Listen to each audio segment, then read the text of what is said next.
Nice. It's good to meet you. So this is your first time using Instagram Live, correct? Officially, yes. Yeah. This is amazing. Yeah, I've never done anything like this before. Not alive. So I've done YouTube, obviously, recordings, but it's really cool Yeah. to see people jump on. That's awesome. Remind me of your name. What's your name again? I'm Hi. Gian, and then at the bottom is Lenny. Hi. Well, you Um, picked a really deep topic for sure to get started. Yes. But I'm Yeah. telling you, I really feel it's an important topic. If you were to go and listen to some of the stuff we have on our YouTube channel and stuff before, we've been kind of up and down. We've talked about plant medicine. We've talked about a lot of the politics stuff that's going on with that, Cool. deeper stuff with that. And this is a shift in a little another direction, but I still feel it's very, very important when you are someone who's, let's just say, spiritually aware or even unaware, but trying to know about yourself.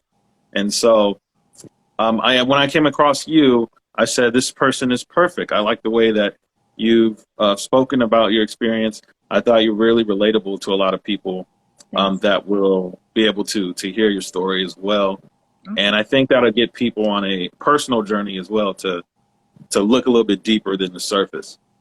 Absolutely. I started delving more into like life after death, the death process in general, transitioning, all of that. And even myself, I mean, I've never, quote unquote, died, but I'm aware that we do leave our bodies to some degree every time we sleep. We're unconscious. Absolutely. Yeah. And, Yeah. and especially, I'm pretty sure you're probably familiar with this, but with fasting, I do a lot of fasting. Yeah. And when I'm fasting, I'm actually feel so much more emptier, so much more energetic that there's times where I'm laying down and I'm not even sleeping. And just like that, I feel like I can leave. Absolutely. Yeah, Absolutely. Yeah. Because actually, the things that we consume make our bodies heavy with frequency. So as we're denser, we have a denser viewpoint of reality. And as when right. we transition over to death, that's like the ultimate emptying process of our physical vessel. But we can have many, many deaths during this this life, especially Right. when we are engaged in specific activities, maybe specific medicines, or if we do fasting, when we become emptier, our body becomes basically more of a vessel for the unseen. So, more of a vessel for the spiritual understandings to come and dwell inside of us. And so, when we have a lot of ego or I, and we have a lot of density in our physical form, we can't feel the subtleties of spirit speaking to us. But I know you can because I can feel your energy. And you've had a lot of No, mini correct. deaths and mini transitions. And a lot of people have these too when something really difficult hits their life. So they may not ever have a questionable experience with reality, but when death comes around, or when grief comes around, or when big transitions, they lose the things in the material world that they believed have value. That's the kind of avenue that God says, oh, this one's available to communicate to. And then when we cross over, that's the ultimate avenue. We walked through the gates, right? And leaving this perception, this 3D perception behind for a different type of perception. But as we go along in consciousness through our journey, we all have specific points where that consciousness can raise itself, we can raise our vibrations and move to a different octave to how we see and feel things. And that's what's important on this journey. And I think that's the reason why I went through that experience with death, is to have this, go to the other side, come back to be maybe a guide or a vessel for that level of truth. But even still, as I walked in my life path, there's still different octaves that I'm moving through, slowly, so that I can understand those transitional spaces when my reality could be clouded with some 3D density from my ego, and when it is then liberated, when I'm liberated from that. So for people that are watching that may not understand what I'm saying, is that we have a mind, and we have a mind consciousness, and then there is God, whatever you consider God is, holy creator, highest form love, the universe, whatever you want to call it, that is a loving consciousness in itself, a loving vibration that actually has a consciousness of itself. This is what I feel, believe, that is actually different from your I mind, is different from what you think the world is. it's how you feel and experience the world inside. So that's why a lot of, people will say that understand consciousness, it's not the external reality actually that's impacting how we feel. It's actually the internal landscape that's impacting how we see and experience the world. So when we die, we have an understanding of this because we can go to the other side, outside of the material, realm, to experience a new form of the way that reality is manifested for us. So that's kind of what happened through my death experience. So I guess if you want, I don't know what the time's at. If you want, I can get started. You can always start Yeah. with asking me questions. And if there's questions specifically about the journey itself, like we can always cut things short too, because my journey can be quite long and very complex. But if you keep it simple and ask me specific things that maybe even God or Spirit's giving you to ask me, then we can go and do it that way too. Okay. Yeah, I mean, I don't want to defer from your story. I think that's obviously very important. It's really, I would say it's mainly up to you. I mean, I know you have other, I mean, yeah, on YouTube, you have a couple of other interviews and things you've Yeah. done that people can Mm-hmm. watch. So, I don't feel like you should have to regurgitate yourself. If that's the case, the people can go and they can tune into those. Okay. So, some of the stuff that I would say that you feel is the most important for people to know about your background, your story, Sure. and of course we'll get into the NDE and that as well. Sure. But the things I think that you seem the most relevant Okay. to everything, I would say just go into Amazing. that. So you can skip over Cool. things if you like. Awesome. I love the freedom. Great. Perfect. So I guess if we talk in the realms of journey and story, I would say that this journey started even before I was born in this physical body. And I think that that's where a lot of us, when we recognize we're not just our body, we are an experience, we're a soul, we're a consciousness that experiences life after life. Then we can understand, sort of how long this trajectory can go. So I would say my journey started way before I was in this physical body. But in this physical body oh, hey, nice to see you again. Did you want to say anything before I start? Are you all good?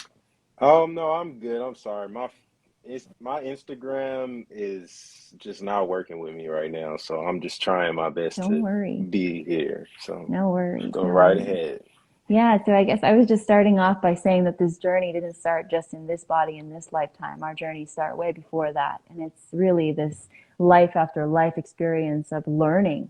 Like potentially we come to this earth to learn every single time we incarnate in one of these vessels to experience lessons in this physical realm, right? To understand more of how we are actually spiritual beings. And the physical density maybe is here to teach us what we're blocking in regards to unconditionally lovingly present with ourselves and other people. So it's this loving presence, basically, of God form that transfers from life to life. I'm going to speak at the level that I feel like needs to be spoken for whoever is watching. So it may even seem quite complex, but there's probably a being on this feed that needs to hear it in the way in which it's articulated, because I am a channel. So what happened to me when I died is that a lot of my ego I was emptied. And in that process, then Holy Spirit was speaking through me and does speak through me. So it's really actually not me, so much so as it's something coming through me to translate to this audience. So the journey starts before this physical body. But this journey, when I came into this body, I kind of already knew that I was going to go through some pretty interesting experiences even when I was a child. So my last video that I did with Julie McVeigh, I talked about life being potentially a destined path. So we all actually carry a destined path to the highest form of love consciousness that wants to come through us and be experienced in us. And so when I was little, I actually was freaking my mom right out because I was actually playing in the bathtub with these little floaty letters. And I actually wrote, before I could even read or write in school, like, I want to die. On the bathroom tiles when I was in the bath. And my mom, I remember, she like wrapped me up in a towel and she took me out of the bath, and I remember her being super scared and being like, what are you doing? Why are you doing that? Why did you write that? But I didn't even know what was going on until these little stories later in my life, these synchronicities came full circle around for me to recognize that there was something that Spirit wanted me to experience and share in this lifetime before I was even consciously aware of that. So that was kind of one of my first experiences when I was little. Then when I was in, I think it was grade 3 or 4, they told me to write a short story about my life or anything that I wanted to write. It was my very first short story. And I ended up writing about me lying in a hospital bed, getting wheeled to my death, seeing fluorescent lights pass over my head on the way to like basically passing away. But it was the first short story I ever wrote, even when I was a really small young girl, like 11 years old. And my teacher called my mom and was like, I don't know, something's going on with your daughter, but she just wrote about her first short story about dying and being wheeled to her death. What was curious about this story is that after when I actually was getting wheeled into the hospital, when I was going into a coma from the fact that I was in that near-death experience, it was the exact same short story that I wrote even as a young girl. But I didn't know that until after I came back and I was like, oh my gosh, I wrote about this, the very first story that I could write, you know? So it's just curious about maybe there being a destined path for us that when we walk it becomes manifest. So after that period when around, came about, I was in school. I did the regular sort of thing. I went to university. I hated school, but I went anyways and I finished. And then after that, I started working for a corporation, like a lot of us do, just trying to get by and like having this scarcity mentality about I need to work to make money to live on this planet. So I did that, but I was super miserable and unhappy. And I got really depressed actually. And so in and around 2013, I just didn't care anymore. I was like literally like, I don't want to continue this 9 to 5 grind. I don't want to continue this life. This life is full of illusion. I know this is not the meaning of life, but I didn't know what the meaning of life was at the time. But I just kept telling myself like, it's not this. It's definitely not this. Why would I work all day long basically to pay for a place that I'm not even living in half the time? I just go there to sleep, you know?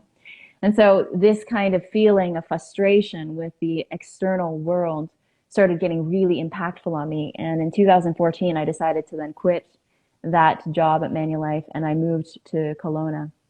I moved to Kelowna with this understanding that I was going to actually get transferred to work for a place called Interior Health and do the same line of work that I was doing actually in Toronto at the time. But then when I went to the office to check out where I was going to be working, there was just this pit of this gut feeling that I was not supposed to be doing that at all. It turned out, long story short, that that job actually got revoked from me illegally. They revoked the position from me because they said that I had a reference that didn't pass through. So they took the job away from me. But when I went to 1626 Richter Street, I looked left and it was supposed to be the building that I was going to be working in. And then I looked right and it was the Canadian School of Natural Nutrition. And I knew in that moment, like everything in my body just told me, oh my God, God brought me here to this moment, but it wasn't for this job. It was for this. So what I did was I applied for a grant to go back to school to become a holistic nutritionist and I got it. So it turned out that I didn't have to pay for my schooling and I actually got compensation to go to school for the next 2 years to study holistic health. So it was like God also putting me on the path to start to understand alternative healing, start to understand what we put in our bodies, how that affects us, you know? So then that happened. I went through schooling. I started to recognize that all the medicines that we have in the world are actually mostly derived from plants. I started to get really curious about this. I got really curious about pharmaceuticals and why pharmaceuticals were poisoning people and why there were so many side effects to it. So it started to get me really interested in plants. And so after I finished graduating from school, I still wanted to continue my studies and I started studying herbalism. I started studying plants. And when I started to do that, I started recognizing, holy crap, this whole world is a scam. I just started feeling it was a scam and like there was just so many ways to live life in such a richer way than we are now. And so it just got to the point then I was just like, you know what? And at that time I was still living in this beautiful house. I had a partner, I had all the things that I ever wanted really financially, that I was like, fuck this. I'm done. I am done. I'm just going to live out of my smart car and I'm just going to live in the forest and I don't even care anymore if something happens. I'm just going to go. And so my friend Dawn had this property out in Lumbee, which is in British Columbia. And it was pretty much this trailer with no running water and electricity in the forest that he was like, well, if you want, you can stay here. And for me, I was like, fine, whatever. I'm just going to go see what life really has to offer. I'm done living this fake life and I want to experience living something authentic to my soul. because God was pushing me to that point anyways. Like, I don't think that I could have even done it if I tried. So I was like, okay, fine. I'm just going to pack all my stuff up to my smart car. I'm just going to drive up there. And so I went up there just with the intent of understanding nature, connecting with Mother Earth, connecting with Gaia, learning about plants, learning how it would have been like for my ancestors to live without anything. Of course, you would have community, you would have things that now I understand. That's the reason why I died. But going up there was like a big challenge. But I was like, you know what? If I don't do this in my life, what will be the point of it? So I was very curious. Before I went out into the forest, I actually got gifted a necklace that had a symbol of a labyrinth.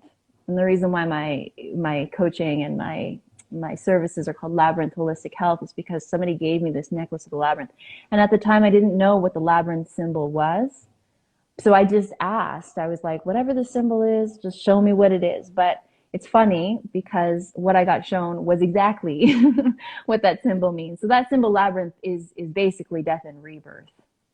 It's basically the transitions that we go through in life that bring us out of our ego and back to the true essence of being.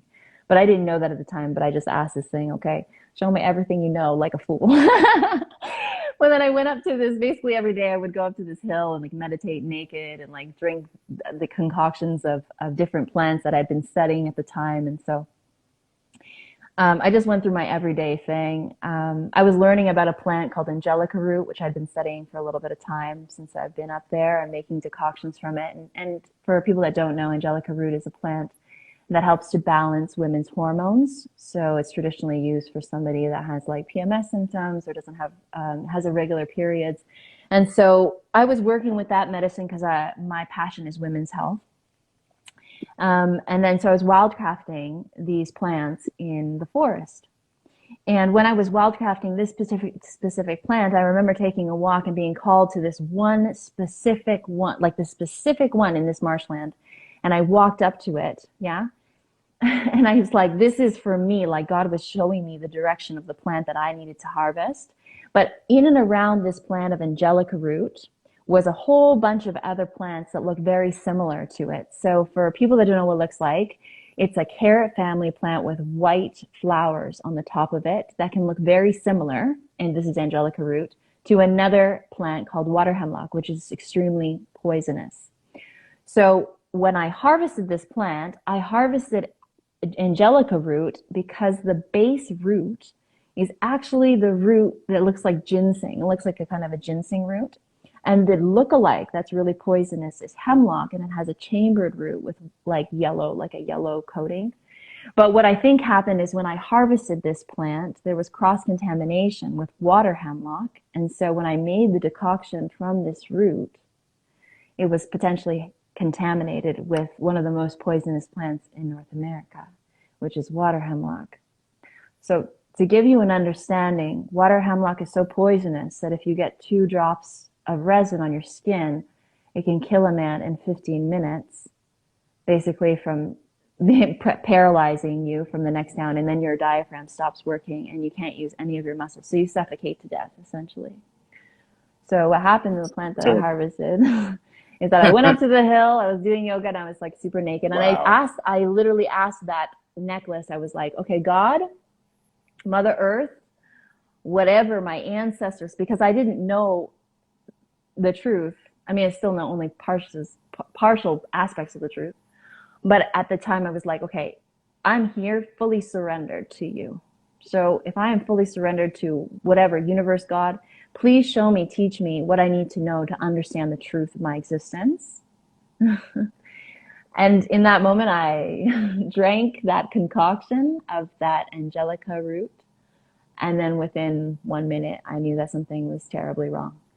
So, wow. And also right at the same time. We don't know. It I was don't a want to cut destiny. you off. I Yeah. just have to ask, Yeah. did you drink all of it or only drunk a little bit of it? Only drank a little bit of it. It was only like 3 sips. And it was a decoction. So the herb was sitting in water for a whole day, like a sun infusion. So it was not as strong as, chewing on a plant, or like I didn't drink the Right. whole bottle of it, but it was enough to like pretty much put me in a coma and almost kill me. So So I drank that. Within 1 minute, I knew something was terribly wrong. I started profusely sweating. I started getting double vision.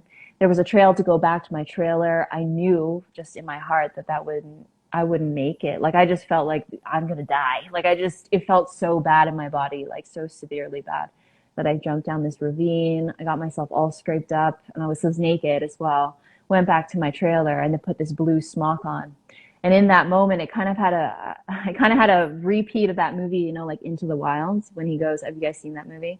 When he goes out Yes, into yes. Alaska and he goes into the magic bus and everything like this. So in my trailer, I made myself throw up in this plastic bag or whatever, and then I tied it, put this blue smock on, and I remember laying down the bed like shit, like fuck, I don't know what I'm gonna do. Sorry if I'm swearing, but whatever. So You're fine. You're fine. You're We've said absolutely so fine. worse.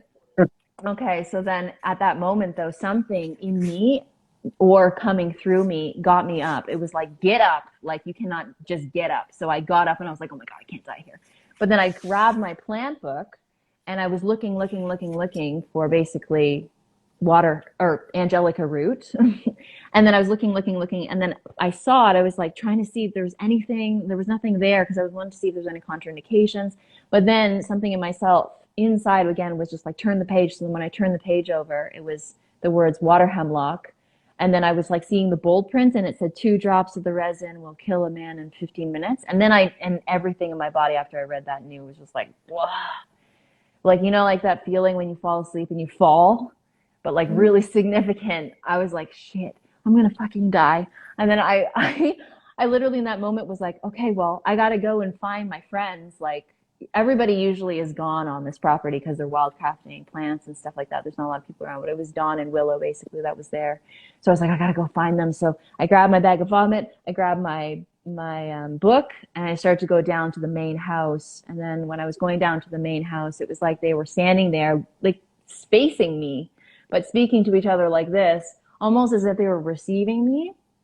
But I was so surprised to see them because usually everybody was gone. So I'm so grateful that God put them there when he did. So basically, I was there walking up to them, and then I started to tell them like something's really wrong. I need to go to the hospital right now. You need to call poison control. And I was giving them the book, and they're like, no, just come inside and have some tea. And I was like, no tea, no tea. Like I need to go right now. And as soon as I came into the house, I just projectile vomited like everywhere. And I was like, don't touch anything, don't touch anything. But so basically by this time, then I started to feel the effects really strongly and I was going in and out of consciousness. So this is kind of where things started getting a little bit convoluted with my story in the sense that I'm in multidimensional spaces. So I'm in my body in some spaces, I'm outside of my body in some, and we can go into whatever detail you want to go into with explaining this space. It's very detailed and complex. Yeah. So I think, well, since it is, and a lot of people probably won't, it'll be hard for them to understand a little bit. If you could probably just go into what multi-dimensional spaces are. Okay. Maybe if you can also give some analogies so people, it's like near death for dummies, I guess, if you want to call it that. Okay. Something that they can grasp onto pretty quickly and for understanding. Yeah, so I guess what I began to understand is that we have a consciousness that dwells in our body. But when you go through really traumatic experiences or when you go through death, at some point your consciousness then becomes acquainted with another form of itself, potentially outside of the body. When you're in the body, you can also have many different dimensions of awareness while you're in the body, but it doesn't become super apparent until you're outside of the body. It's like, for example, if you went to sleep and you're dreaming at night, you can have several dreams in one night. You could have 5 or 6 dreams in one night and then wake up the next morning and be like, I was in 5 or 6 places last night when I was sleeping. How is that physically possible?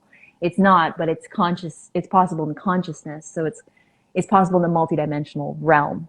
So that's what I'm going to say about that. So when I was going through this experience with death, I was then fully aware of my multidimensional reality, more so than I ever was before. And I was going in and out of consciousness within this physical body, which then created the story of basically how I understood what was happening through this point of death and then even to the point where I crossed over and then came back. So basically a multidimensional reality is saying and understanding that in this now moment, in every moment, there are many different levels of reality that we can and are experiencing. Typically, a normal person's mind can only comprehend one or two of them at one time. When you have really deep spiritual awakening experiences, or you've crossed over, or you've had just profound psychic ability awaken in your life, a lot of people can then see different layers of what I call energy frequency realities that you can tap to and understand. So I guess one example of that would be right now, if you guys are sitting here listening to me, or if anybody is in the audience listening to me, you're listening to my story and maybe visualizing some of the things that have happened with me. So you can actually see me in your mind's eye, in your imagination.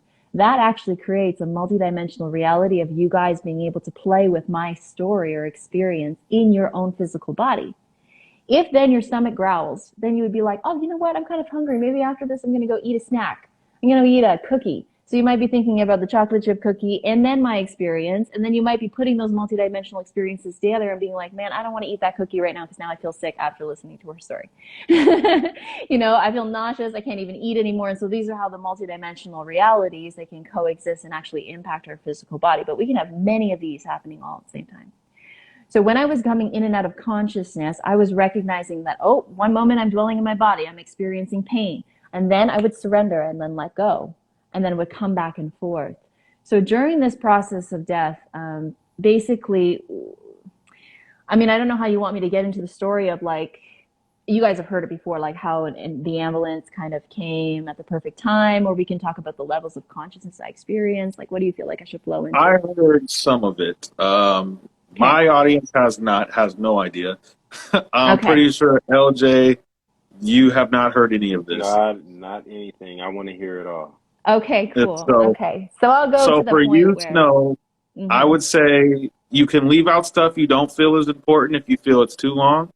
If you want to shorten it, but just keep in the relevancy, then that's sure. perfectly fine too. But so far, I think everybody's engaged. So it's really, I'll leave it up to you. Sweet. Okay. Yeah. So basically is that when I came into the house, a projectile vomit, I told everybody not to touch anything. Because obviously if they touched my vomit, they potentially could get infected. And then we could have been like, there's a really bad thing happening where everybody was just sick. But it didn't turn out that way. Essentially what I remember in that space was them telling me, okay, you know how to do this. You've studied yoga for many years. You're going to be okay. Just relax and surrender. It's all going to be fine. And I was like, I'm so sorry. All I was saying was, I'm so sorry. I'm so sorry. I'm so sorry, because I knew that I wasn't going to be okay. So I just kept saying, I'm sorry. So it was really interesting, the guilt that started coming up actually during that experience for me of being like, I'm sorry for not being alive anymore, even though I shouldn't even have had that, because it was like, you know, you're dying. Like, this is a part of life. But I was like, I'm so sorry. I'm so sorry. Basically, then what they did was they called the ambulance to come and get me. When they called the ambulance to come and get me, they were told basically that the closest hospital to me was Verdun Hospital, which is about an hour and so away from where I was.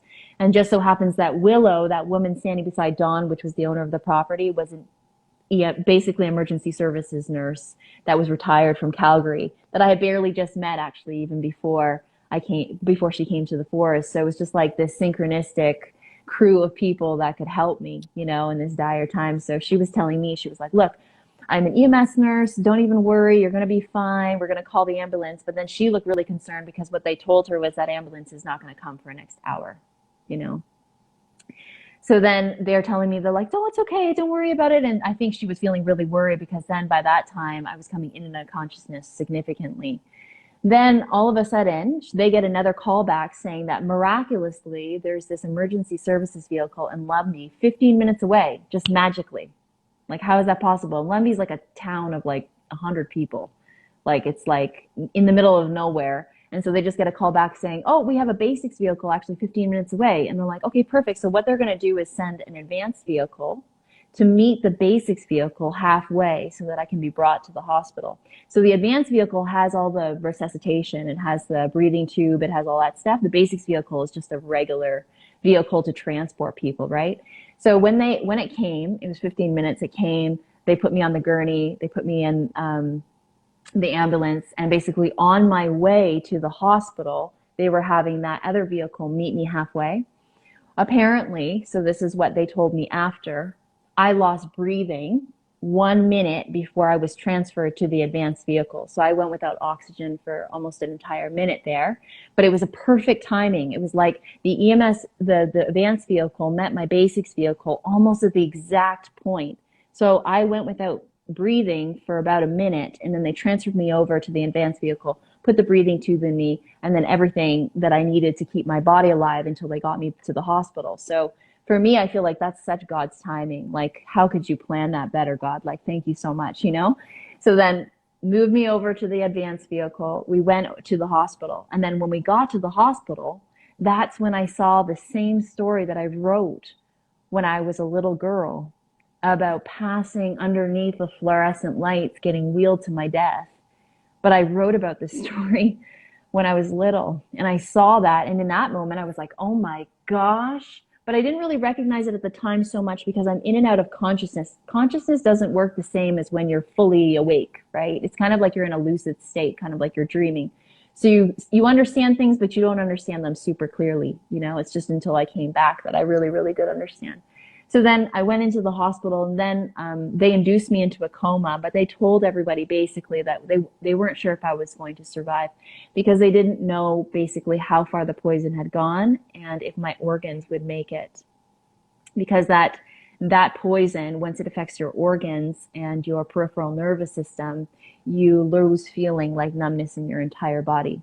The curious thing about this plant, though, that I want to make note is that this plant, it takes your feeling from the neck down and completely numbs you out. So your diaphragm stops working and then you suffocate to death, which is what happened to me. But it keeps your brain alive and intact. So during this experience of coming in and out of my body and coming in and out of these spaces, I still had brain consciousness. So I could feel like my entire body dying slowly, basically from fingertips then up to my body, and then eventually not being able to breathe. And that happened to me on the way to the hospital. So then once I was in the hospital, though, that's when I fully was out of my body by that time. So when I was transferred, like going on the ambulance and stuff, I was coming in and out of consciousness, in and out. And then when I went into the hospital, that's when I fully left. I fully left through the top of my head, and I was just sitting on top of myself, and I could see all of my hair like crazy all over the place. I could see the doctors coming in and out. I could see my family coming in and out. I could feel everything, but I was in such an amazing space of just contentment. It was like pure peace in the body. It was like nothing mattered. But it wasn't the same as being like joyful or alive in this body. You know, there's something to be said about our experience of life here too. But it was just this like serene peace. And then after that happened, basically, I just wanted to go and see where everybody was. So my sister actually was in Korea at the time. She was teaching English. And so then I went to go and see her in my astral body. And I saw her in an elevator, right? And I was just trying to tell her, like, hey, like just try to get her attention. So this is what I was doing in the multidimensional astral realm.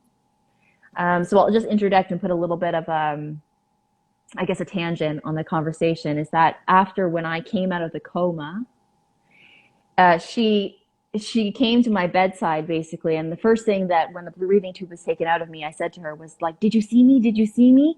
And then she like freaked out and then left the hospital room. And then after my mom came in, and I was like, "Why did she do that?" She was really upset. My mom came in. She said, "Well, yeah, she's really upset because when she was in Korea, the day that you went into a coma and you were on life support, nobody had called her yet. Like she didn't know." But she was taking this elevator up to her room at the end of her teaching, and she said that the elevator started to shake like it was having a seizure. And the lady in the elevator beside her was like, "What's happening?" And she goes, "I don't know, this thing is like having a seizure." But it's when I was trying to contact her in my astral body. And so she got freaked out because she was like, "What the heck? Like, what are you talking about?"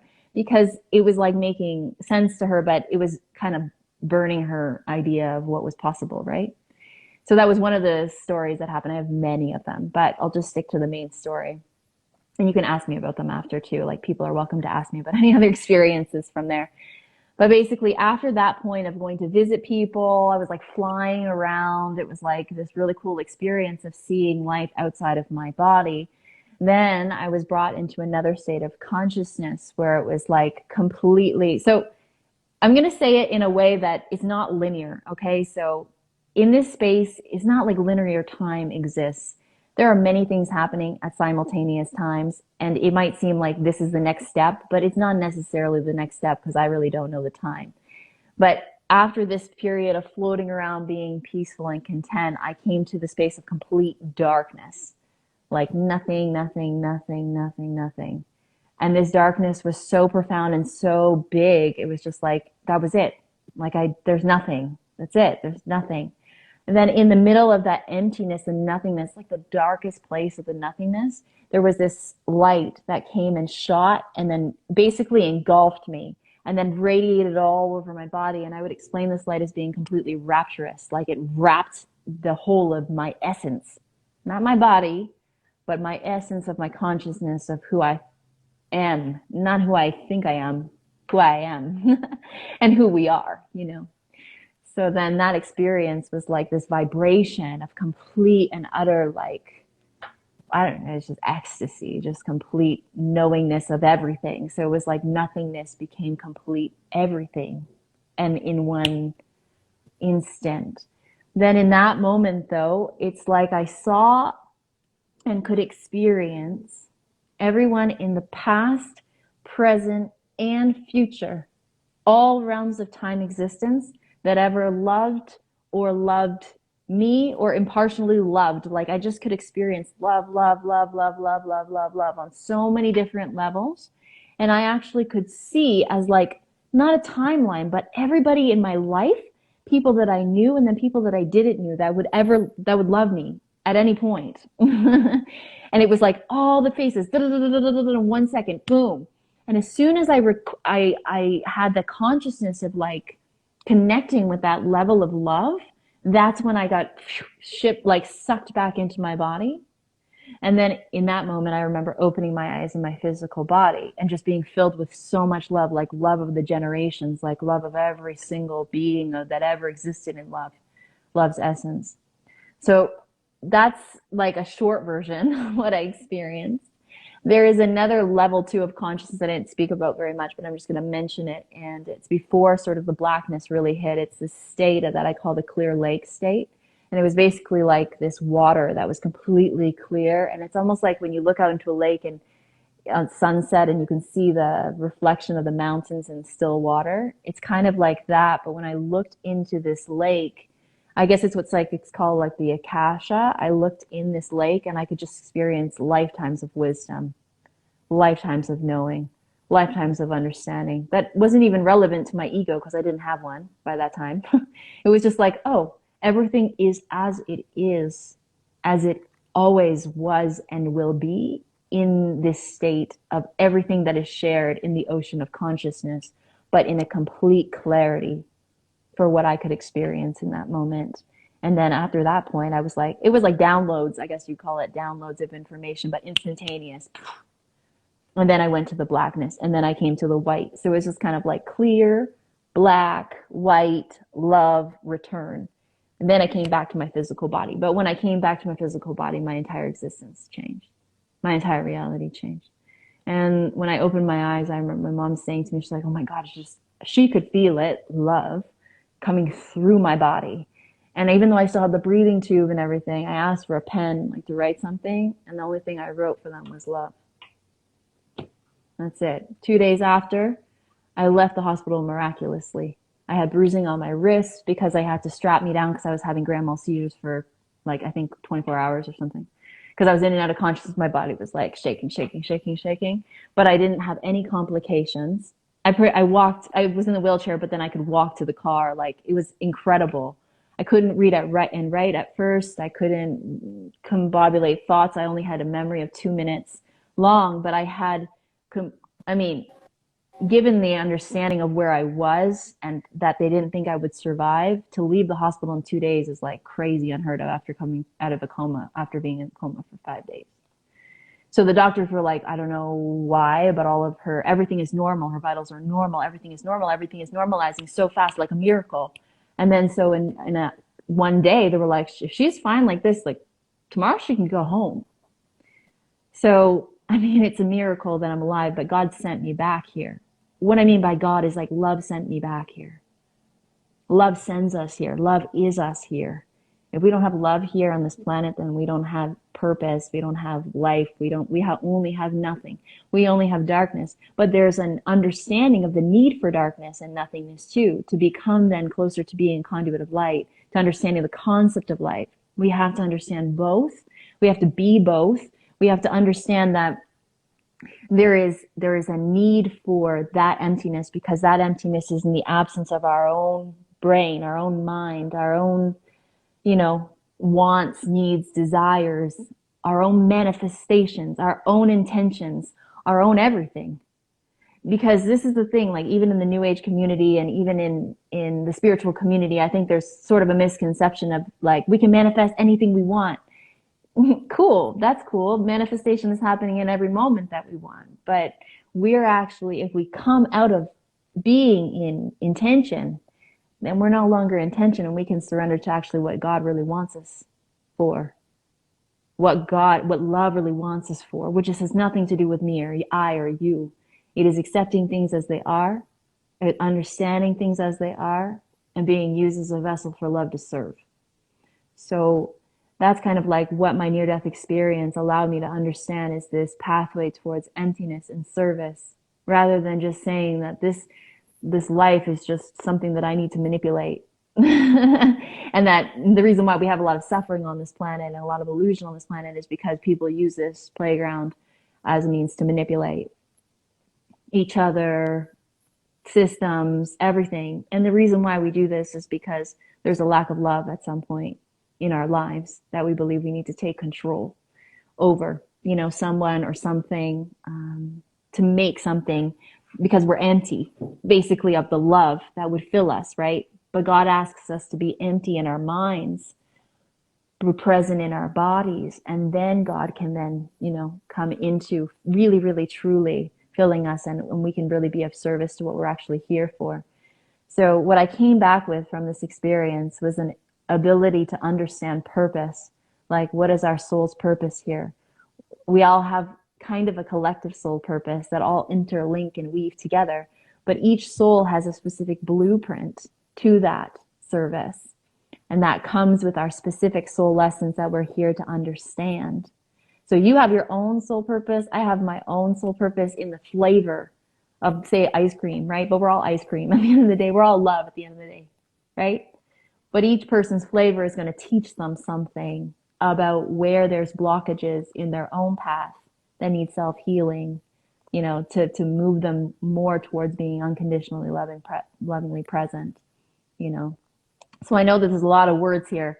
There's a lot of maybe complex words for some people, but basically is that we are here on earth in like a school, learning the lessons that we need to learn on a spiritual and a soul level that help us to be more unconditionally, lovingly present with ourselves and other people. So we can heal those wounds of fragmentation, heal those wounds of separation, heal those wounds of needing to control and see the world only through our mind, and to release that and to surrender to the greater vision of what actually we're all here to co-create with God together. And there is actually a destined mission here on earth. And this is from what I understand and feel from my experience through my NDE. And everybody has their own, and everybody is on their own track. And if we don't believe that's right, then that's great, There is no right and wrong, but there is definitely a purpose to why you're here and what you're learning here, and is basically through whatever you're feeling drawn to experience. I guess a good understanding and idea I'm going to just mention is how this works has to do with what we are magnetized towards. So say, for example, you walk down the street in a really rough neighborhood and there's this person shooting crack, okay? and I said to you, do you want to be friends with that person tonight? And you're just like, nah, I don't think so. I think I'd rather just go home and eat, you know? But some person is going to feel really drawn and magnetized towards that situation and others no, but it has something to do with their soul lessons are, what their soul purpose is. There's a reason why there's a magnetic attraction to certain events for certain people at certain times, and it's to learn something. So another example too is like a woman that always is like in the same relationship over and over again with the same type of guy over and over and over. And it doesn't matter how much advice you give this person or how much she knows it, she just keeps attracting the same type of person over and over. Why is that? Because there's something in her soul that God wants her to learn about worth, about value, right? Of herself, maybe. But she won't learn that until she really has the awareness, you know, why is this thing happening over and over again? And so once we start to learn these soul lessons, we start to unravel basically the cycle of samsara we're in, the cycle of suffering that we're in. So we are basically recycling suffering every single lifetime, every single moment. And if we don't learn these soul lessons, we just keep recycling. But once we learn it and we get the awareness on how to dissolve that programming, that patterning that locks us into suffering, that's when we become liberated level by level by level. And that's what death did to me, is liberated me on many levels at one time. So I feel very blessed to go through that situation, because what God did was wipe my canvas full of a lot of patterning that I had automatically, where it could have taken, you know, if I didn't have that experience, maybe years for me to understand and unlock certain gateways, you know. So the answer is not then that we go and we try to experience death. But if we are magnetically drawn to specific things in our life, we need to stand in our authenticity to experience those things and ask love, ask God, ask higher creator at that point. What is it here that I'm learning? Why is it that I'm attracted to this? And what do I need to know about loving, acceptance, and love here in this moment? So I'm kind of going off on a tangent a little bit, but I guess that's like the basis of the story of like how that plant healed me and killed me at the same time. Yeah, And I then, think yeah. what you said so far was like beautifully said, and I think wrapped up nicely for people to understand. And Mhm. I'm sitting here like listening to you, and I'm like, normally I'm the person who's always telling people about certain things. So like listening to you was almost like I was a student and not the teacher this time around. Oh, how And amazing. you know, and that's awesome. So Hmm. I think you laid out everything pretty well, and just your story and overall is just so full circle. I've Yeah. had like a lot of experiences like that, and not in terms of death or anything, but just average everyday like life where I was like, wow, that was an interesting full circle thing, which leads me to I would just say believing that to some degree, yes, absolutely, you have a destined path to some degree. You know, that there's not really all these coincidences for no reason. Yeah. I But the thing is agree. beautiful is that all of you guys, every single one of these listen, everybody has one of those.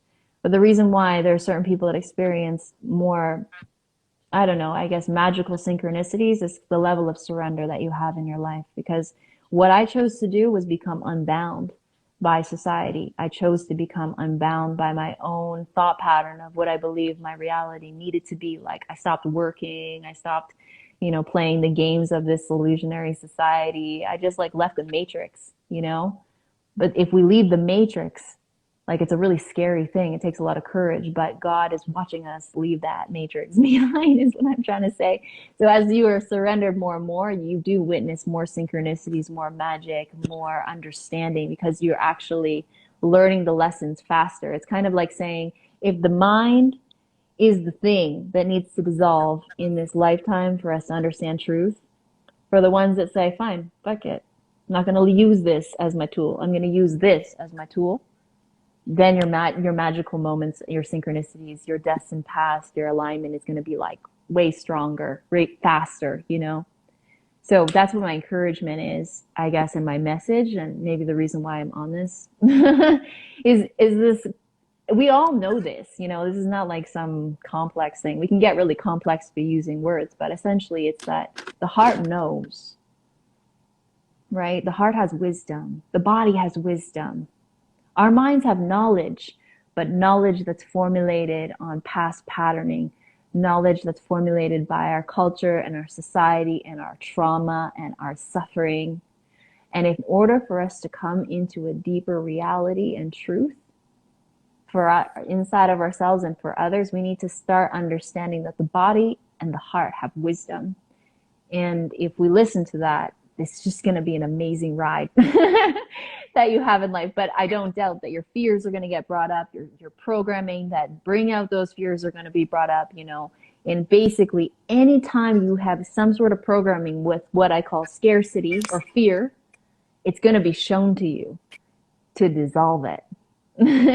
So you can't escape that. So a lot of people that walk this path are like, are you crazy, girl? You are so, you know how many people told me that you're like, you're so crazy. Like, why would you do that? You're going to leave behind your house and your beautiful partner and all the things that you have to go and live in the forest to poison yourself and die like you crazy. But what I gained though was a true understanding of who I am. And then I did it again. I actually went to Guatemala and I spent 30 days in silent isolation and 5 days in the dark. So I did it again after 2 years. I'm going to do it again, probably. I'm just going to keep doing it because this is a dissolve. And if I'm not doing this and we're not doing this, what the heck? Why are we even here? What is actually the purpose of why you're here?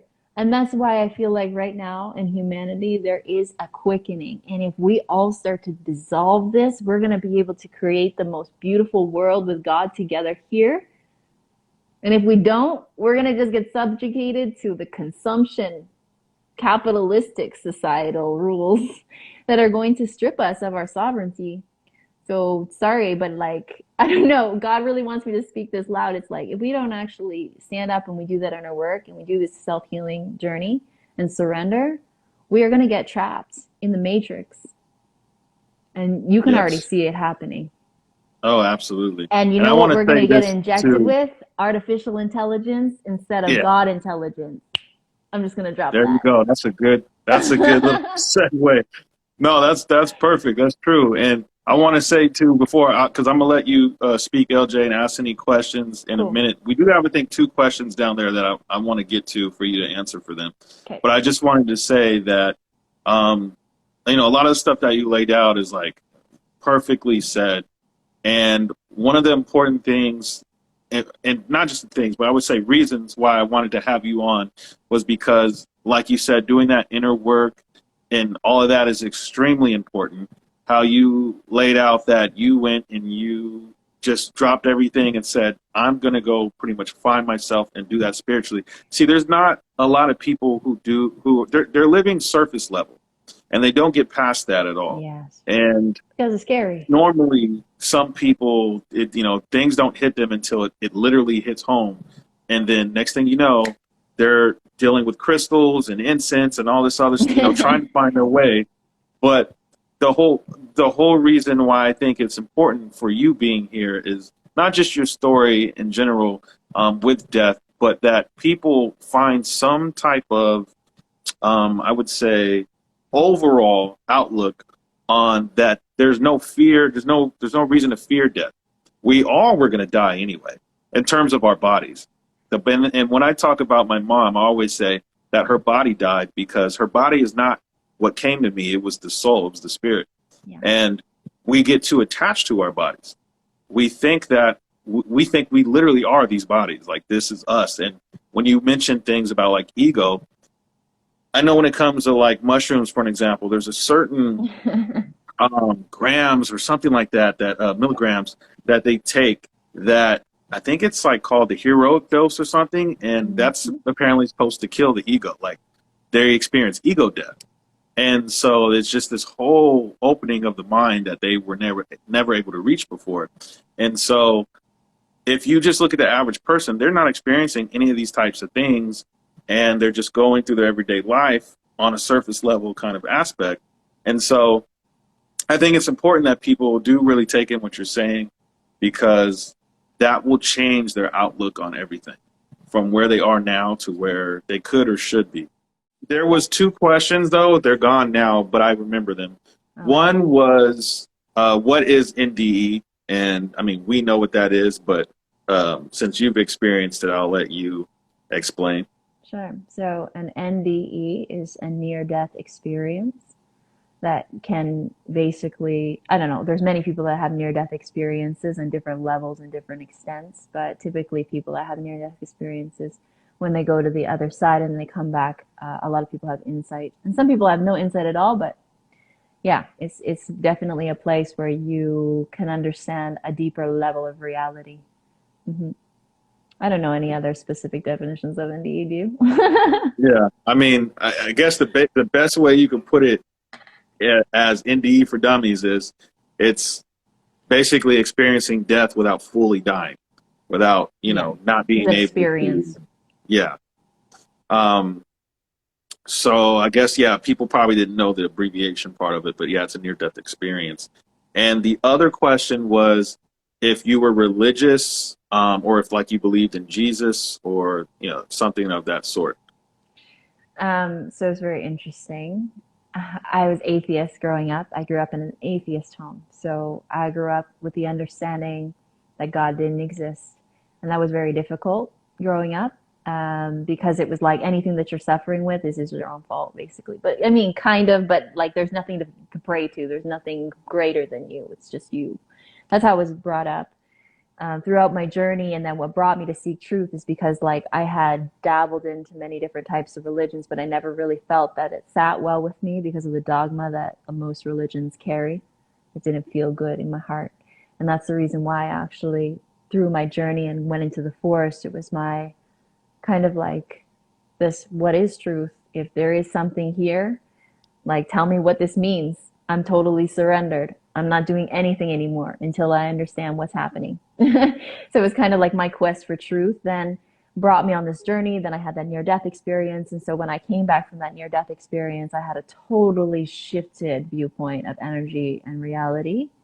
But I still didn't have that real definitive like relationship and journey with what I consider as Christ now in my life. And I'll tell you why. It's because I was getting initiated to understanding specific, I guess, trials and tribulations that God wanted me to come towards to find the real truth. After 2 years of being post my NDE, I went back to Guatemala. This is the reason why I was telling you guys. I went back to Guatemala and I sat for 40 days in silence. And then I sat 5 days in a dark room. And in that experience, and I talk about this actually on Melissa's Love Covered Life podcast. It's on my website if anybody wants to watch it. I had an experience with Mary and Christ, two Marys and Christ. And from there, I wouldn't consider myself religious, but I understand what the true gospel is. I understand what the true gospel is. That's what I'm going to say about my personal experience. So I'm a believer of Christ. I'm a believer of that when we empty ourselves of I, there is a consciousness that comes through us that is love, that I call Christ consciousness. And there are beings on this planet that understand this, and we are here to collectively come together. And we will continue to come together as these times progress and the polarity in the world progress, and the separation progresses. But these beings that are full of Christ's love will come and will show themselves more and more. But this is what happened to me after my second experience in Guatemala in solitary confinement and in the dark room. And from there, I actually became baptized, but I do not follow religion and I do not go to church. That sounds like me pretty much. Because I Um, cannot, there is dogma in the church, there is judgment in the church. Not all churches, but the ones that I consider, when I did try to go, I was like, no. For me, I am a knower, an understander of what I consider the true gospel that comes direct line from like inside of me that I feel. And that's what I trust. Hmm. you know, I want to say something. I'll pass it over to you, LJ, to ask any questions that you have, or speak on anything that you want to speak on. Lil Russell, put that in the comment section, not right here because we won't be able to see it. Oh, I But can I see wanted it. to say that. You want me to answer it? Oh yeah, you can go ahead. You can answer it. I use the Bible as a guide, but I don't read the Bible as word for word. Hmm. But I get the interpretation of God's word through that. Yeah, so I do. I don't read it as in like literal, but when I read it, I get the symbology of what the Bible is saying, and then the direct contact comes through, and then I can connect. Yeah. You read it as a Yeah, book. yeah. Hmm. I used to tell people all the time. I said, you take the Bible literal, and that's the problem. Is Yeah, that because that's what causes separation. exactly? Because you go in your ego mind believing that the words that needed to be spoken are this way, and then the other Right, people that believe it in any other way are wrong or bad, and that judgment is in the absence of love. Jesus never intended that. right. Christ never intended That's actually a better way to put it than I was going to put it. that. um, I was going to say when I was younger, I feel like we innately know until we become programmed. We know pretty. It's just like what you said that when you were younger, you had wrote basically how you were going to die, and then you actually, that actually occurred. Hmm. So to some degree, you knew already. You just probably weren't really conscious of that this was what's going to happen. And of course, we can go into this a little bit deeper too when we talk about time. I understand time doesn't exist at all, Hmm. and I'm sure that you've experienced that in your Yeah, NDE. yeah. But when I was younger, I told my mom, I said, and I was probably maybe 7 years old. And when I think about it now, I'm like, dang, I was a genius. But I, I told her, I said, I don't know why we were talking about death. I think we were actually getting ready to go to a church. And she was dressing me, and I told her, I was like, like, what is, we're just having a conversation about like death or something. And I think I told her, I said, oh, I don't want you to die or something like this. And so she's like, oh, that's not going to be till later or something. And I told her, I said, I feel like when you die, you wake up. Yeah. And I've never heard anybody else say that ever. I just always remember that always stuck with me when I was growing up, like, getting older. And I always like go back to that and say, like, I feel like when you die, you wake up.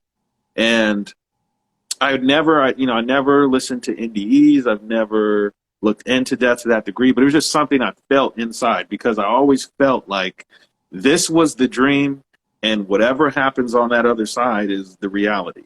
And I Hmm. don't know why, but it was just something that I felt.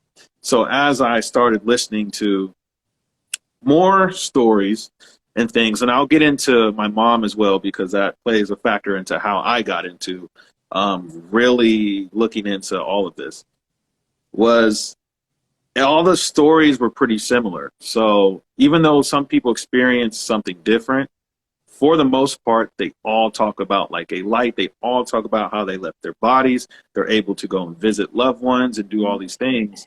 And I think that that's like basic level, I think, indie or death stuff. But for a lot of people, some people may just have no knowledge of it at all, where they think that, oh, when you die, you just like, that's it, or whatever the case may be. So that's always stuck with me of waking up when you die to what the reality really is. And so I'm just curious, from your experience, do you feel like there is accuracy to that statement? Of course, this is the waking dream. This is the waking dream. If reality doesn't have, if, okay, our reality that we experience on this earth is limited. It's limited because it's only coming through the lens of the mind. But if reality is bigger than us, because it is, the real reality, God's reality, then when we get rid of the mind, we can understand the limitless potential of that reality. But because we exist in the mind and in our consciousness now, as we're awake, there's only certain amounts of information that is allowed to be filtered through to have an experience. And when I speak, as soon as anyone speaks, your level of consciousness is really dense. Mine is too. It's like as soon as we open our mouths and use the English language, the perception of the feeling of love is gone, actually. When we stop talking and when we have presence, that's when we can really connect. So when we're sleeping at night, we actually come awake because we come awake to then the dream that we were living during the day, which is actually a lot of boundaries. It was a lot of, like, it was like a prison of our own minds, right? That we're experiencing our reality. Um, I'm trying to find a way to say it in better words, but basically it's that when we sleep, we are in the truest form of understanding what's happening in all the consciousness realms. And when we're alive and we're awake, we can only experience potentially the 3D realm. But some of us that have this deeper understanding, like yourself and myself and many others, we are awake in this dream. When we are awake, when our eyes are open, we still understand this is a dream.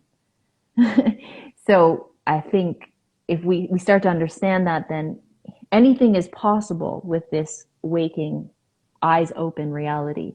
When we start to understand the true reality that is God's reality, Does that make sense? I think that's hard. It's Yeah. hard to explain. Mm-hmm. No, I mean, for people who have no idea, like even the basic about any of this, but for me, yes, I understand it. I think for people who this is probably new to, like just a near-death experience or death in general, it's probably going to take them some time. They probably are going to need to listen to more people's stories, read some books. Yeah. I'm not sure, Mm-hmm. but I think, because I'll tell you right now, I've never died, at least not in this lifetime. I've never experienced death in that sense of the body.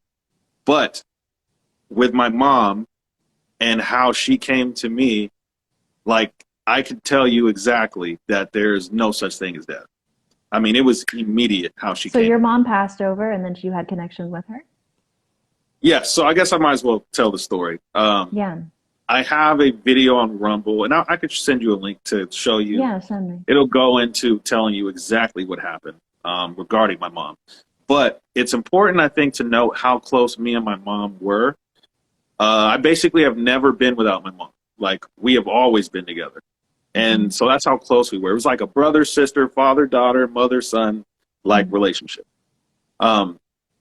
So we were super close, meaning that I'm pretty sure on a spiritual level, definitely.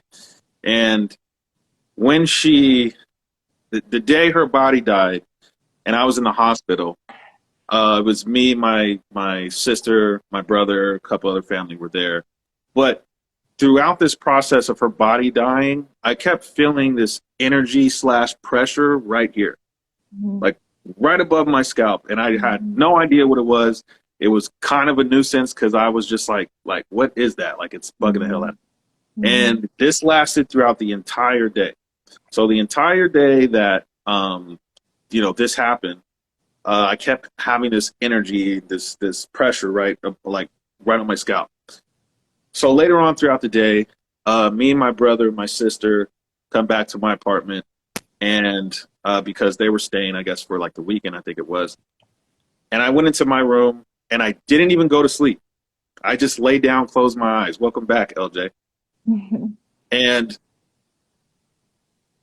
maybe about 6-7 minutes in of doing that pressure / energy that was like right above me went right into my scalp, right into my third eye. Bam, I go through this tunnel, and it was like purple, white, kind of like light. And it was just like abrupt, like immediate. That lasted about 6 to 7 seconds. Then the tunnel's gone. I see my mom clear as day. And they don't talk like how you were talking about dense with words. That's a dense form of communication that only we do here. So it was through telepathy, it was through the mind. And she basically just said, I love you, like I'm okay. And I just felt this like sense of not even really was a sense. It was more like an energy of love, calm, peace. And then that was it. Pretty much I started to slowly but surely kind of wake up from that. And I knew it was my mom. It was just like how you were talking about how you saw people that you would love you, do love you, everything at once. Yeah. It's like we just already know. Yeah. We already know who these people are, but only at a spiritual level, not here. We are stuck in a matrix of separation, which is why we forget. Exactly. But I don't think a lot of people know that. It's done on purpose so that we don't have sovereignty with regards to our own consciousness.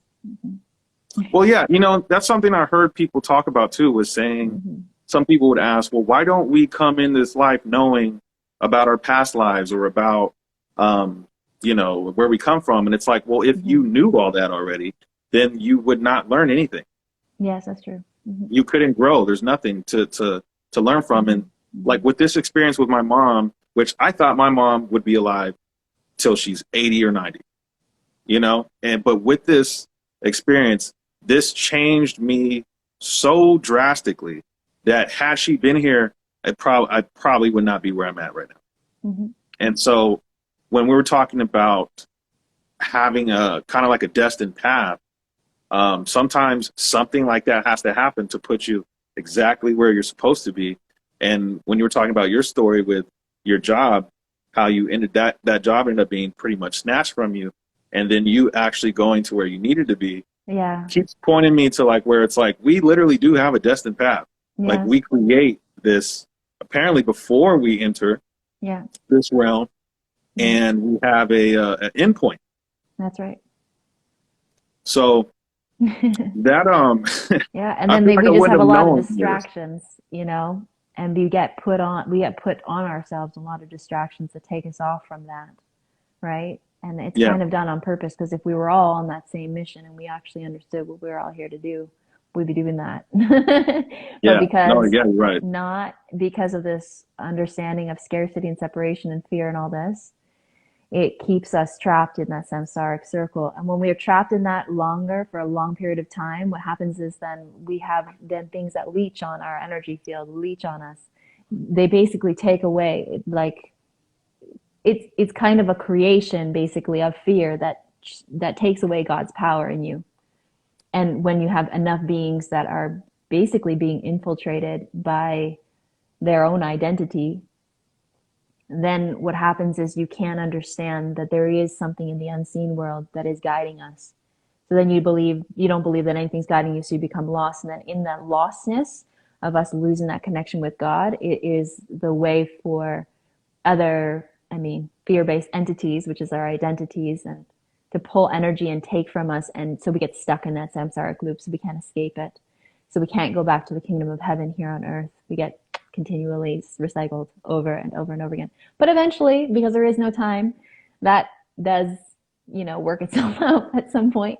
But it is about us coming together here and speaking the truth of these experiences and bringing awareness to them. Because the more awareness we have, the more then the subconscious patterning and programming that's bound up in that scarcity has an opportunity to dissolve. And when that dissolves more and more, that's when we have more peace on earth. We have more because we have more peace inside. We have more happiness on earth because we have more happiness inside. We have more understanding on earth because we have more understanding inside. And we stop then traumatizing and re-traumatizing everyone from the projected version of what we believe reality is, right? Bound in suffering. So we need suffering to wake up. Yes. We need it to wake up. That's our shadow work. But for us to understand that there is another way through the suffering that transmutes into our liberation, this is where we get lost, right? People don't think that we can get liberated here, but we can. Yeah, I when I was doing the edit for the promo for your for interview and you as the guest, there was an important part at the end where you talked about kind of briefly about what's going on right now in America and all over the world globally. And you said that we're going through a collective death Yeah, we are. right now. Yeah. One thing I hear a lot of people talk about, and this would be in the quote unquote like truther movement and all this, is they mention a near death experience, that we are going through a near death experience in this country right now, witnessing the fall of America. Mm-hmm. And of course, there's, globally you can talk about as well, but I'm just talking about America in general, and that it's necessary to wake people up. Mm-hmm. And I'm just curious as to what your opinion on that is, because a lot of people are seeing what's happening and they're just like, well, there's nothing we can do. Some people are like that. Some have plans or whatever, but they feel like they're overwhelmed. Do you feel like, because I kind of feel this way, but do you feel like what's going to happen is going to happen and needs to happen? Yes. Or do you feel there's needs to be more a resistance? And I guess you kind of can't resist a near death. If you're going to experience death, you're going to experience it. There is no resistance. We're all moving in this ocean. It's almost like something's pushing us all towards this direction, and it's towards love. but it might not feel that way for people that are actually resisting love. But whatever you do and whenever you are, the frequency of love is the most important. And if you have that, you have God. And if you have that, and you have God, then you have wisdom, and you have a path, and you have an alignment that forms inside of you so that you understand what's happening. But do we need to control what's happening? No. It is kind of like a surrender. When we surrender, we are then endowed with more light, more love from God that then can give us direction, and God can move through us and use us towards this movement. But is it inevitable? Yes. And is it happening? Yes. And are we going through a collective death? Yes. Because we're dying to what is not to be woken up to what is. And all the systems, the economy, the social structure, the way we treat each other, the prison systems, the everything, this is all what we're not. And everybody knows that. And that's the reason why we have the working 9 to 5. Everybody knows that. It's not part of their true essence to be a slave. Correct. We're here to be creators with the creator, but we are enmeshed in consumption. And we are seeing the death of the life of consumption. We have to, or if we don't, then we will consume ourselves to death. But then in that death process, hopefully there's a flame that ignites in your own consciousness that wakes you up to another way of seeing reality. And that's kind of the goal here, is that there's going to be a lot of suffering in the upcoming years, potentially, and a lot of people losing their minds. But that is kind of a good thing, in a sense, if they can anchor into their body and their heart to understand why am I losing my mind? Why are all the structures that I believe true are not true? Why are they dissolving, But that is happening. We can see it now already. Like we're just on the verge of coming into a huge economic recession. There's going to be a lot of scarcity, but it's going to be scarcity in the idea that we need to eat or to consume or to buy things to be happy. And we're going to have to go back to tribal roots. Tribal roots as in Mother Earth, Gaia, providing what we need, the community of the hearts of people helping each other, to provide us with what we need. And we're going to come out of the wanting mind and coming into the heart need. Yeah, but the people that can't come into to look at the world from the heart are going to be trapped in this space of, but I don't know what to do anymore.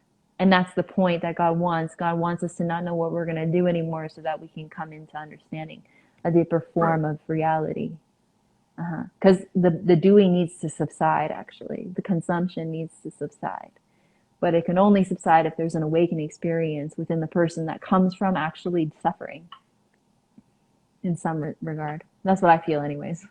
I wouldn't I agree. have any of the wisdom that I had now.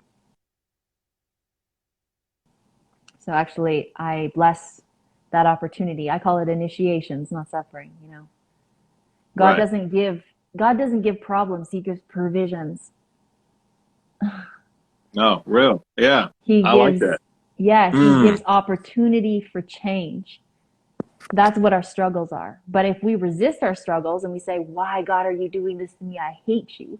Then it's actually that, it's bringing up some sort of hate, regret, fear, shame, guilt, whatever those negative lowered vibrational frequencies are to be looked at, because that's what actually is binding you in suffering, what God wants you to actually see to liberate yourself in a deeper way.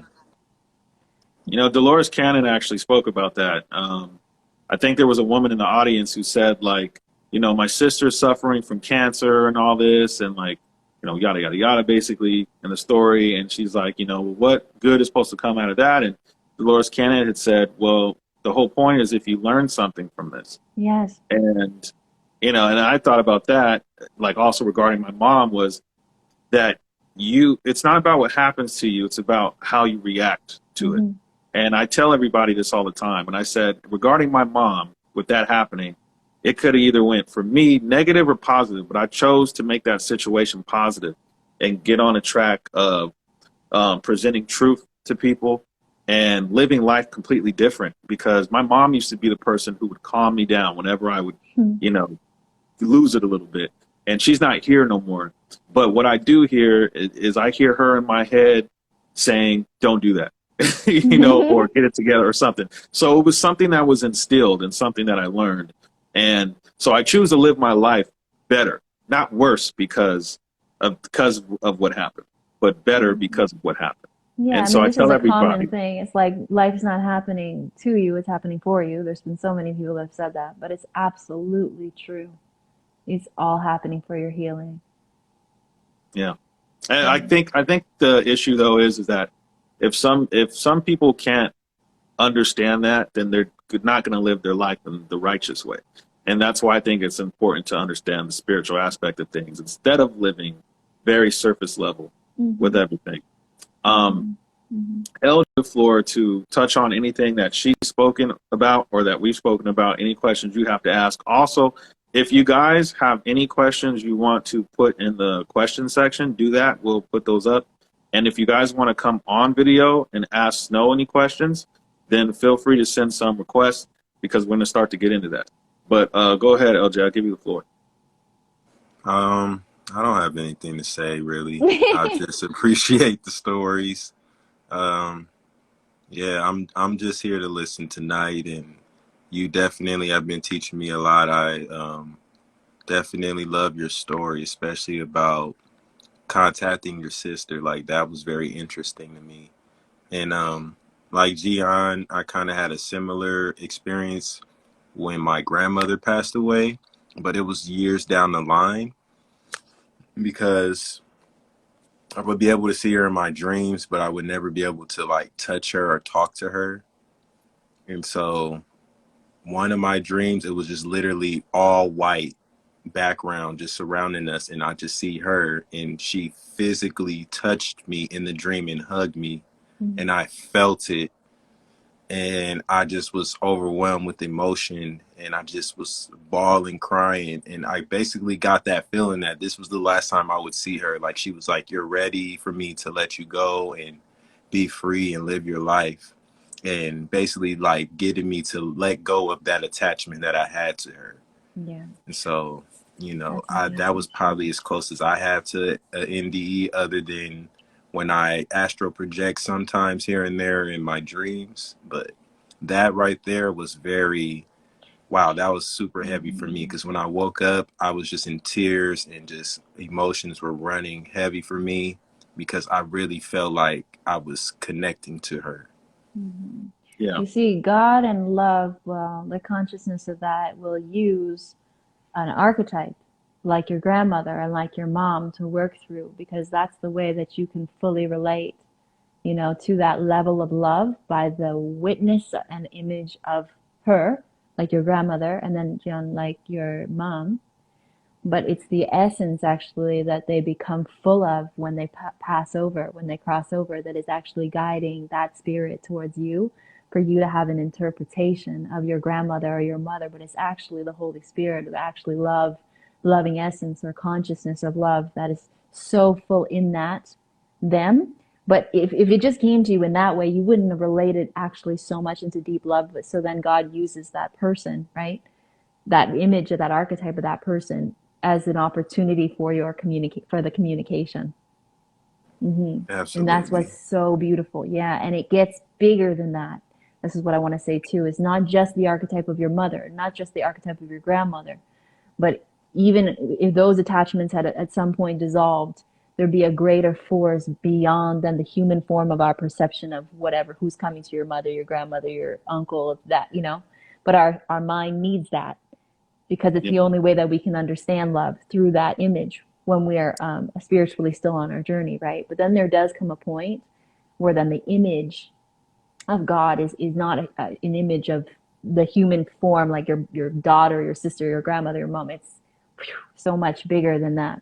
But I'm so happy that you both had an experience with spirit and love coming through your mom and for your grandma so that you can experience a level of love that was just so profound. Yes. Mm-hmm. And Yeah. I want to say something regarding you too, LJ, and you could probably corroborate this, Snow, and then I want to go into something else. But you had mentioned how your grandmother hugged you and you can physically, well, really spiritually, but to a degree physically feel that Feel love that. because you said you woke up um, with tears in your eyes. Mm-hmm. Now, one thing I've noticed, this has happened to me over the years. I have had very vivid dreams. I've had dreams where I felt the the sensation of love so heavy with some type of being. I have no idea. I couldn't put a face to who it was, but it was a female. And I thought it was like a female that I've loved forever or was going to love. Something of like a soulmate, something like that. It was so powerful that when I woke up, I was like, who is this person and where are they? Because it was in that spiritual realm. And one thing I've noticed is that the reason why emotions are so more heavily felt in the spiritual aspect of things is because here we're dense. Yeah. Here we don't have it, the thought is not automatic. Nothing is automatic here. But when we are, sleeping or on the other side to some degree, it's automatic. Like if you are in a vivid dream, you can think, I want to fly. Oh, I want to be in Paris or something like that. And it's like, it's an automatic thing. And so there's no limits to what you can feel on that side. I've felt sadness. I don't think I've ever felt anger, but I felt love and sadness, those types of things. And another thing was after my mom had passed and that had happened with her coming to me. Apparently she had came to my sister and my grandfather. And when she came to my sister, she told her where to find something basically that my sister hasn't found in like years. And she ended up finding it. So, I'm sure to some degree, whether it was in a dream or just voices or something, my sister heard that. And regarding my grandfather, he said that my mom came to him and she basically just told him like that she's sorry and that she loves him. And he woke up crying. So the emotions are felt so heavy on that side. It's like really unexplainable that you would have to really just experience something like that to really know it. You can't really explain that. And I really don't think anything on the other side to that degree can really be explained because it's just like, I don't know, it's like you're talking to a wall half the time because it's not something that in this reality is tangible like that. Yeah. So I just thought that was interesting with all of those different aspects of how she came to them. Also for me, I think a couple of days later, it might have been 2 days later, I was laying down in my room again. And this is 2 days about after my mom died or the body died. And I was laying down, didn't have my phone on, didn't have a TV on or nothing, it was quiet. And I heard a voice in my ear that said, pay attention. And it literally woke me up immediately because I was like, it was just like somebody literally said it into my ear. Yeah. And I think really after that is when the quote unquote visitation stopped. So I didn't have any other interactions or anything like that with my mom coming to me or nothing. I think that she kind of said what she had to say and then she had moved on because apparently you don't stay in this realm that much long after death.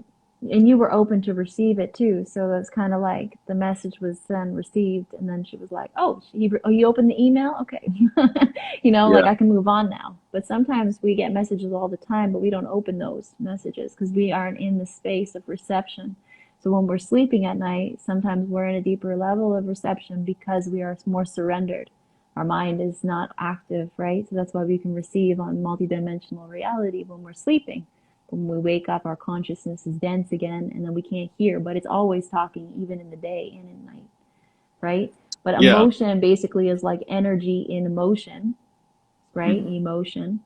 But the reason why we don't experience that limitless potential, well, not all of us, some of us do, in life, waking life, is because there is resistance, because there's fear in some aspect of our patterning or in our subconscious programming that limits our ability to truly, truly feel on many different levels when we're awake. But when we're sleeping, because our mind is shut off, then we can feel the emotions for the truth that it is, because there's nobody filtering that, right? There's no ego filtering that experience. So that's the reason why the dream world is actually more of an indication of the real world in our subconscious domain, right? In the collective consciousness than the waking world, because the waking world is shielded with our own misconceptions.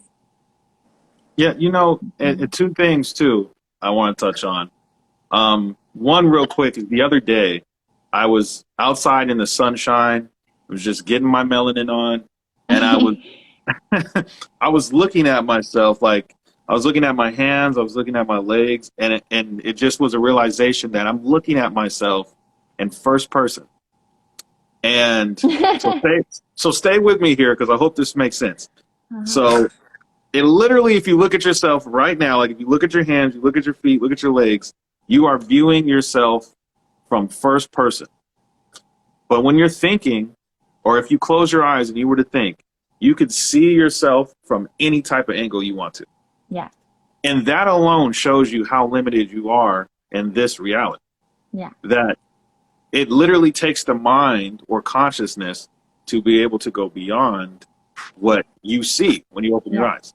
Yeah. And I thought that that was one of the most simple, basic things to like understand. I was just like, wow, why did I never think about this before? I'm like, you know, you can only control so much really until you actually let the physical go. And this is why I always tell everybody that you should be getting, and this probably sounds weird to some people, but, and Lenny's heard me say it, but you should be getting closer to death. And what I mean by that is how we were talking about fasting. When you're Yeah. fasting, you're not stuffing your body with junk. You're actually detoxing and That's getting right. rid of all of the stuff that does not serve you internally. Yeah. And you actually become lighter. That's why you lose weight. You don't lose weight because, you know, you're just anorexic. You lose weight because it's actually your body is resetting itself. You're losing And density. exactly. And that's what you want to do, because what happens is when you die, which you've experienced, so I know you can corroborate this, but when you die, there's no limits. You're pure Yeah. energy. Yeah. The So body. if you're pure energy, if we can understand that we're pure energy outside of this, Mhm. the more that you create a dense environment for yourself, the less energetic you're going to be. Yes, exactly. The less Yeah, connected to God you're going to be, the less connected to this aspect of the creator. We were here to be creators, not consumers. That's where we get trapped. that's a beautiful way, I think, to put that, is we're here to be creators and not consumers. If you are consuming, you're consuming something somebody created. That's right. Mm, That's right. mm. And then That's you beautiful. become a player in the game of whatever they're creating, right? But then you're consuming that. But what God wants us all to do is step into a relationship with him, which is creation. And when you Right. do that, then you're not so worried about everybody else, what they think, what they feel about. It doesn't matter. It's like your relationship with creator is the most important. Your relationship with your own ability to express, to share, to give, to serve, you know? And that the reason why we're not in that space is because a lot of people have fear and judgment towards that, because we've been indoctrinated and told in this educational system that you don't speak until you put your hand up, you know? You Yeah. don't say anything unless you're spoken to, you know?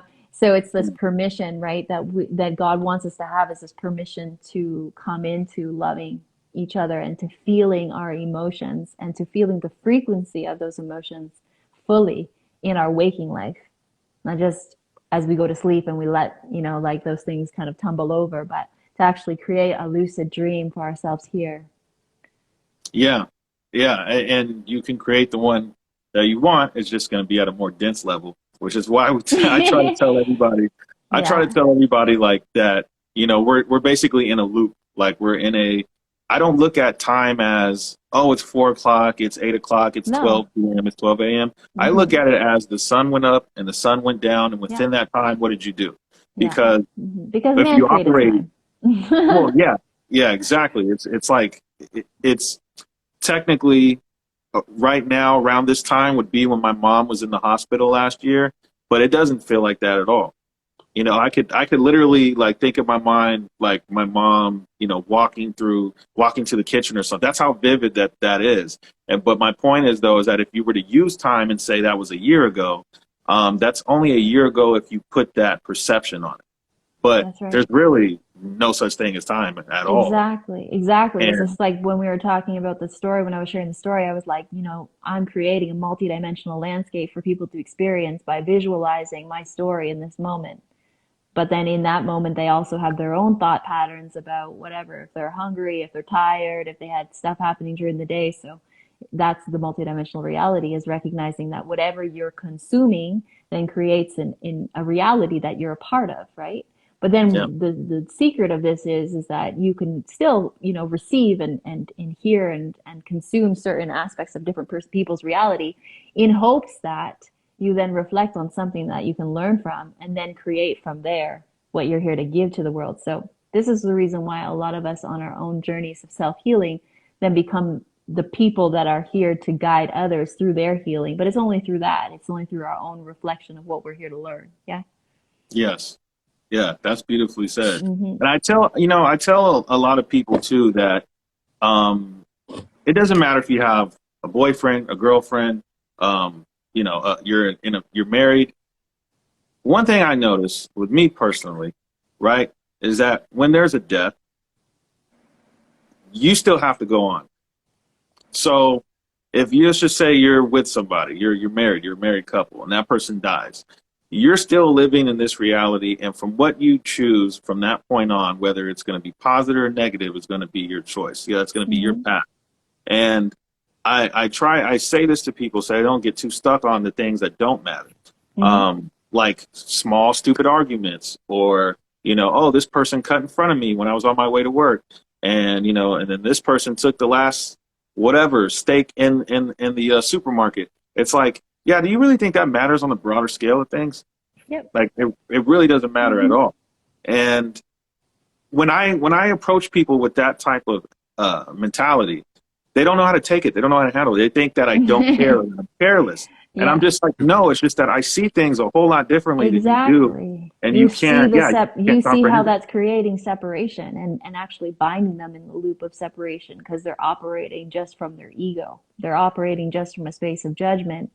But basically, it's to protect themselves from something that they are traumatized about in their past from before, something that they were traumatized about. Because oftentimes the reason why we get triggered and angry and we want to judge and we say this person cut us off is because there's this aspect of this trauma programming that's stuck inside of us that then causes a trigger, and then we got to project. We got to, say something about another person. We got to judge it. We got to be angry about it. But it's because there's some aspect of self that is not healed yet, that is still operating in the trauma spectrum, right? To be able to then say, oh, well, I'm feeling this way because this person cut me off. No, you're feeling this way actually because you feel this way inside. Because something inside needs to be let go of. There's an energy that's in motion that needs to be expressed. And when you express that energy and you let that energy become in motion like in a dream, then you can release it and you can come back to the liberated state. Correct. Mm-hmm. That's beautifully said. I gotta tell you, Snow, you're one of my favorite people right now. Thanks. You're definitely one of my favorite people. Well, there's gonna be more conversations if you ever have me back on and ask questions and stuff like that. We definitely will. We will. We normally would have a guest panel, and I have an idea of who to link you with for that. That'll be good. I'll just, I'll let you know beforehand. But I want to say, I know who he's gonna link you with. He probably does. He probably I can read his mind. Yeah, I know exactly who he's thinking of. Amazing. So you have a you guys comment are amazing here too. I mean, I could just do a panel with you guys. Oh yeah, it'll definitely be a fun one for sure, because we, like, I know you said you're like, we're gonna go into deep topics, but honestly, how many people have these type of discussions every day? You have to ask, or maybe not every day, but even from time to time, they don't. If I bring this stuff up, people will look at me like I'm crazy. But it's important. I think we're at that time right now where there's no going back. You're either that's right. You either crossed the bridge or you didn't cross the bridge. Exactly. That was like 2021. You crossed the bridge or you didn't cross the bridge. It was the beginning of COVID. You're going to cross the bridge. You're not going to cross the bridge. Exactly. No, you're right. And to take it even deeper, if you are one of the few that crossed the bridge, you're already lost in the woods. There is no going back. You don't know where you are. But the woods could be like Eden at some point, So people are like, who are these people like running around crazy in the woods? But the ones running around crazy in the woods are going to be the ones that the rest of the humanity starts being like, hey, how do I get there? At some point, which is what we're preparing for. Yeah. I never thought myself would be like a teacher to some degree. I mean, I consider myself a student always, like a student of life, but I have people that, that comment and say, thank you for what you're doing, and, keep it up, keep up the good work. And I'm just like, man, if I can help somebody, that's really all that matters. And I can say that you are definitely one of the people who did that for me too, especially just learning about your story. And I mean, yeah, it was just a wonderful conversation, number one. And Yes. I want to leave this open. If anybody wants to come on and for video real quick, we don't want to take up too much time, but if you want to ask a question, send a video request like nowish so we can get you in there. But Yeah, I my want to battery's also dying, so I only have about 5 or so minutes left. okay, cool. Yeah, and Yeah. if you guys can't get to her now, we are gonna bring her back. Okay, she is Yeah, already a favorite of me and Gian, yeah, so you know yeah, absolutely. But We'll do. she's I do want to ask, or well, not really ask. I want to know for people who are, and I think to kind of wrap this up, for people who are maybe scared of death or don't really know anything about death to that degree, like they're unsure, what would you say to those people who, this that is a fear to them? What I would say is that there is a death that happens to who you think you are, but there is not a death of who you really are. There is never a death of who you really are, because who you really are is indestructible. it's it's never ends. It's just life after life after life after life. But if you let yourself go, that's when you understand, that it is life after life. But if you hold on to who you are, as in your identity, as in your mind of who you are, then you do and you will experience a form of death. Every single time God gives you another initiation. And it never stops, these initiations. So that's what I was going to say. Yeah, is embrace the initiation, embrace the transition, embrace the suffering, embrace the emotion, embrace it, love it all, love everything that you feel like you don't want to love it all, and then see what happens. Because then you'll recognize that, wow, it's just another layer of my shedding to becoming closer to God. wow. Yeah, Mm, that's the home run right there. mm. Drop the mic. Yeah, yeah. Nobody say anything else. We're good on this one. Um, so yeah, no, we could end it on that. That was beautifully said. And I want to say, well, a couple of things. Number one is this video will be edited and be put on YouTube and Rumble and the other platforms soon. Of course, I'll let you know about all that stuff. I'll probably tag you and all this stuff anyway. And see what else we got. So our guest panel will probably end up doing a little bit later on this month. I'm just going to talk to them and make sure that we have them on board. But Great. already, like I said, I already know who I'm going to have you with, so that would be perfect. Awesome. And LJ, do you want to add anything before we get off here? Make sure that you guys are following her, please. I'm gonna follow you on my personal account too.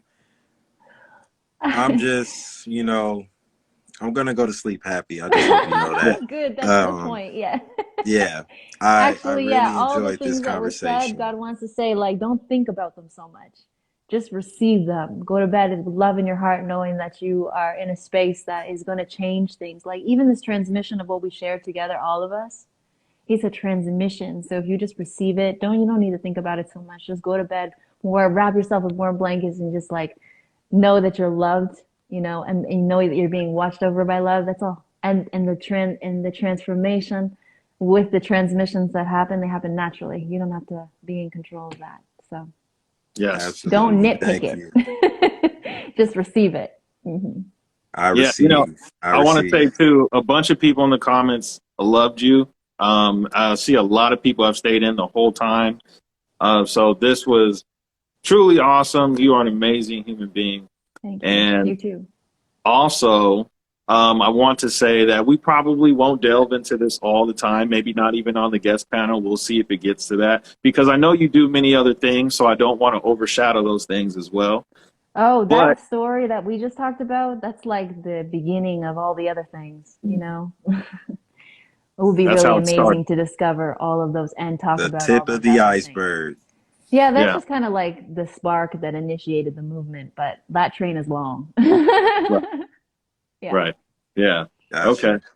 Awesome. Well, we hope you have a wonderful night or day, You because I'm not too. sure if you're on the West Coast or the East Coast. Oh, But I'm Pacific Standard, same as you guys. Oh, okay. So we're all Yeah. right, cool. Because we've had guests on where they are in a different time, right? The thing that exists, and they're like 2 in the morning and stuff, and it's Oh, like 8 wow. here. So yeah, I just wanted to make sure. But yeah, so you have a wonderful night. Thank you for joining us, and I know everybody had a wonderful Peace time and for this. love. Peace and Yeah, love and You guys are gratitude. amazing. Yeah. Reflected right back at you. Well, we'll see you soon anyway. of We'll course. see you Thank you. soon. We'll talk to you soon. Bye. Bye, guys. All Love right, you. All right. guys.